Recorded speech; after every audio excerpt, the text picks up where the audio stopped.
ইরানকে চাপে ফেলতে গিয়ে এবার কি উল্টো চাপে পড়েছেন ডোনাল্ড ট্রাম্প? যে ইরানের বিরুদ্ধে কঠোর অবস্থান নিয়েছিলেন মার্কিন প্রেসিডেন্ট, সেই তেহরানের সঙ্গেই এখন কেন আলোচনার পথ খুঁজছে ওয়াশিংটন? যুদ্ধের হুমকি থেকে হঠাৎ সমঝোতার বার্তা, ট্রাম্পের এই পরিবর্তনের পেছনে কি রয়েছে বড় কোনো কৌশল? মধ্যপ্রাচ্যে চলমান উত্তেজনার মধ্যে এখন সবচেয়ে বড় প্রশ্ন, যুক্তরাষ্ট্র কি সামরিক পথ থেকে সরে এসে কূটনীতির পথে ফিরছে? চলুন বিস্তারিত জানা যাক। ইরান ও যুক্তরাষ্ট্রের সম্পর্ক দীর্ঘদিন ধরেই উত্তেজনাপূর্ণ। পারমাণবিক কর্মসূচি, মধ্যপ্রাচ্যে প্রভাব বিস্তার এবং সামরিক উপস্থিতি নিয়ে দুই দেশের মধ্যে বিরোধ বহু বছরের। সম্প্রতি এই উত্তেজনা আরও বেড়ে যায় যখন যুক্তরাষ্ট্র ইরানের বিরুদ্ধে কঠোর সামরিক পদক্ষেপ নেয়।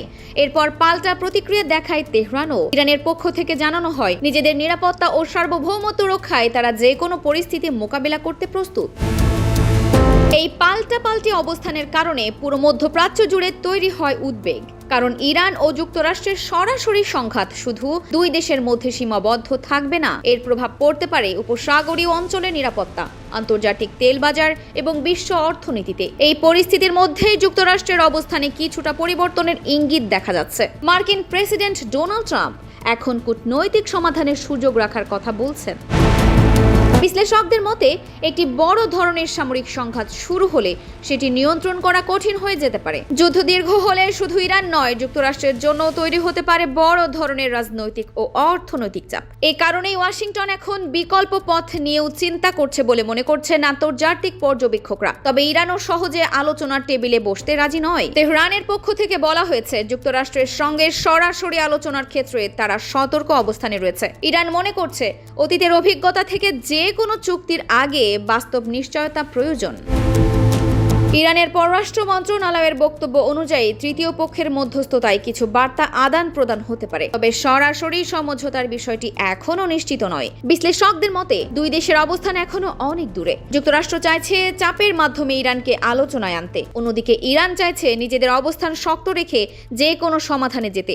এই পরিস্থিতিতে ট্রাম্প প্রশাসনের সামনে সবচেয়ে বড় চ্যালেঞ্জ হলো কিভাবে সামরিক চাপ বজায় রেখেও একটি কূটনৈতিক সমাধানের পথ তৈরি করা যায়।